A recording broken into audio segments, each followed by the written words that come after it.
Now, to a scandal that will destabilise the free world and inflame hatreds here. And where's our Prime Minister? Sitting on the fence again. The International Criminal Court overnight put a bomb under Israel. Its chief prosecutor, a British Muslim, said he wanted to charge Israel's Prime Minister Benjamin Netanyahu and Defence Minister Benny Gantz with war crimes in Gaza. The crimes include starvation of civilians as a method of warfare, willfully causing great suffering, serious injury to body or health or cruel treatment, willful killing or murder, and intentionally directing attacks against a civilian population, as well as crimes against humanity of extermination and or murder.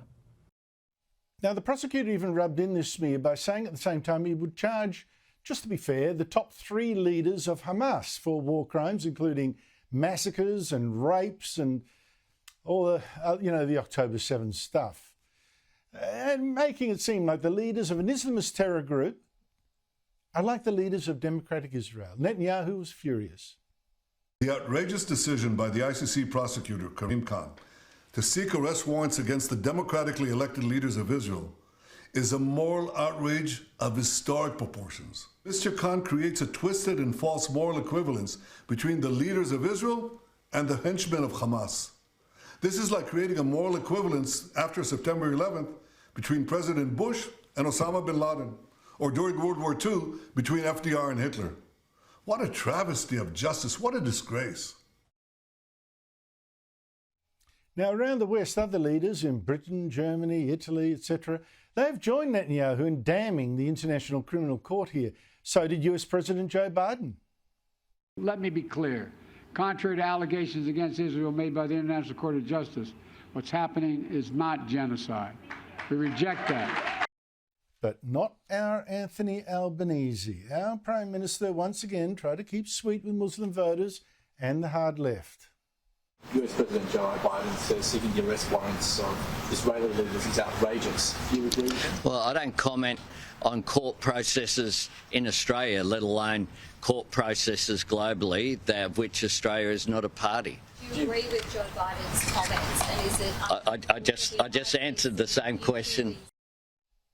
Oh no, your Prime Minister can't possibly comment on international court cases.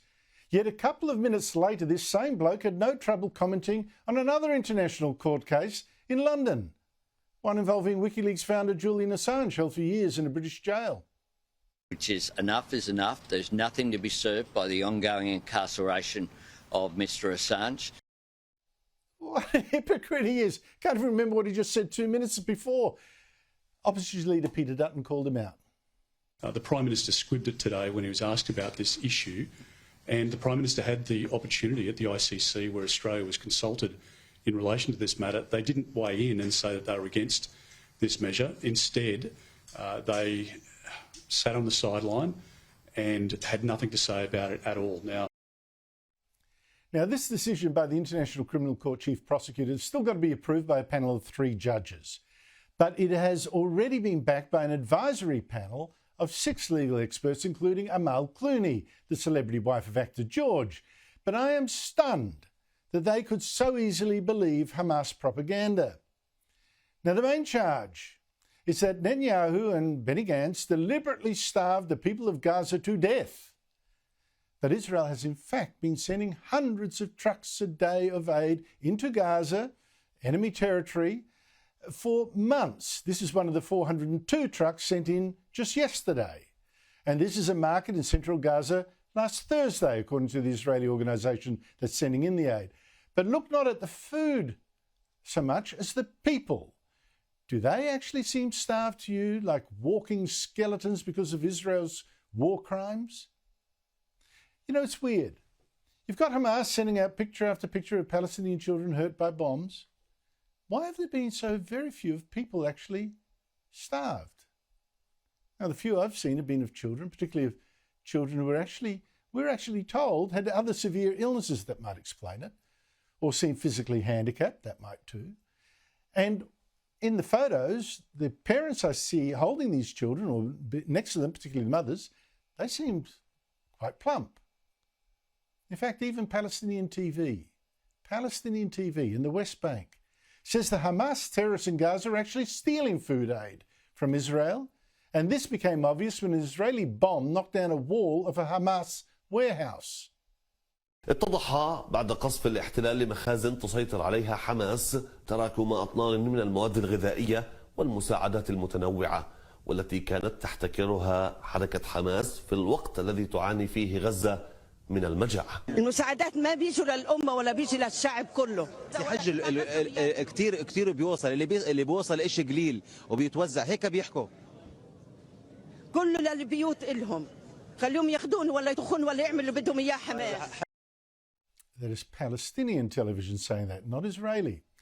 Joining me from London is Melanie Phillips, journalist, broadcaster, author, columnist for the Times of London, and writer for, among other things, the Jewish Chronicle and the Jewish News Syndicate. Melanie Phillips, thank you so much for your time. This decision, your response?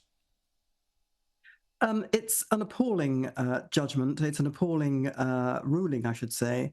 The prosecutor has made a really obscene moral equivalence between the genocidal attackers who launched their appalling pogrom against the Israelis on October 7, and Israel's defense of itself against those people in Hamas and against the possibility of future attacks, which Hamas threaten to wage against Israel over and over again until they destroy it. That's the first thing.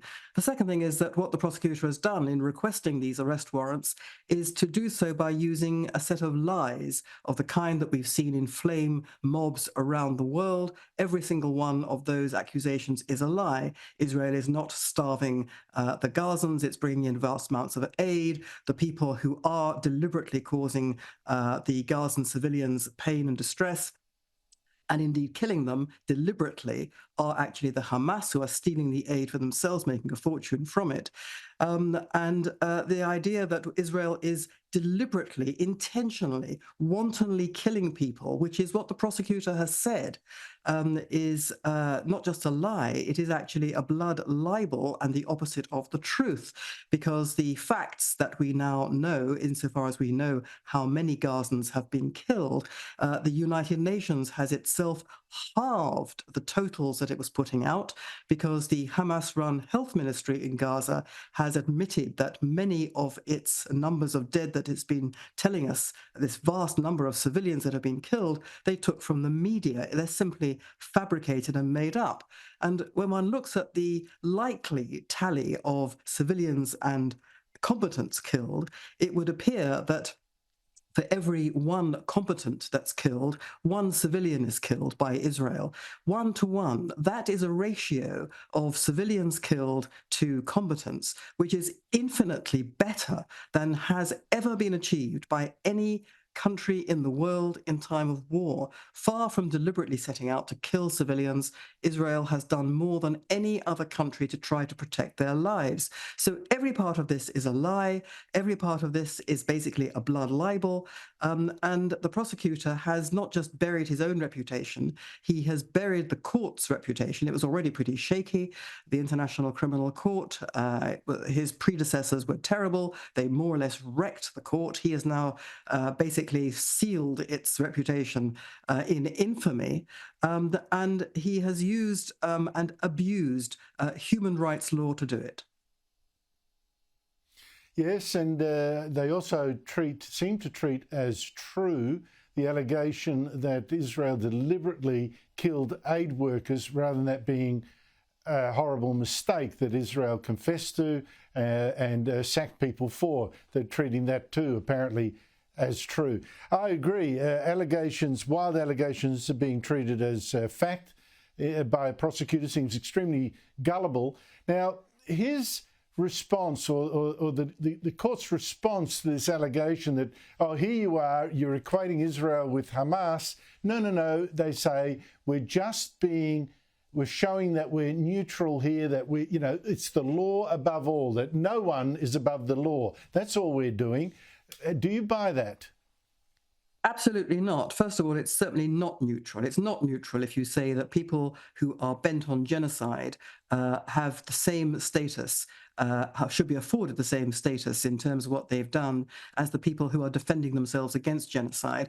The implication of the prosecutor's move is to say that a just war can never be fought. A just war that is proportionate to the threat, to the risk, a just war that is proportionate in terms of numbers killed, a just war whose cause is just because you are defending yourself and your people against attack, that can never happen. Because, in war, people die. Unfortunately, it's a great tragedy, and we should all be sympathetic, obviously, to civilians who die. The second thing to say is that what he's done by requesting these arrest warrants is to ride a coach and horses through a fundamental precept of the court itself. That is what's called the principle of complementarity.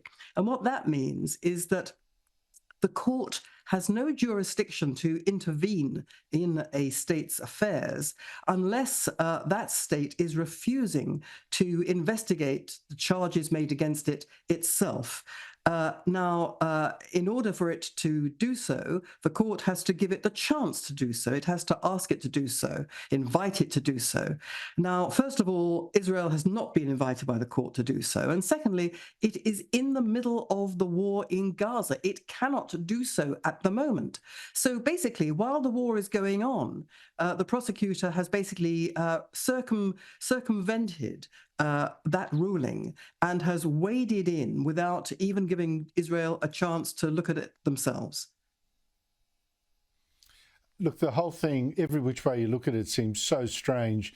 If it's just no one's above the law, why has the International Criminal Court said nothing about Syria, one of Israel's enemies, of course, that has had a civil war, 500,000 people killed, the president having even barrel bombs dropped on his own people, nothing there. Israel always is in the gun.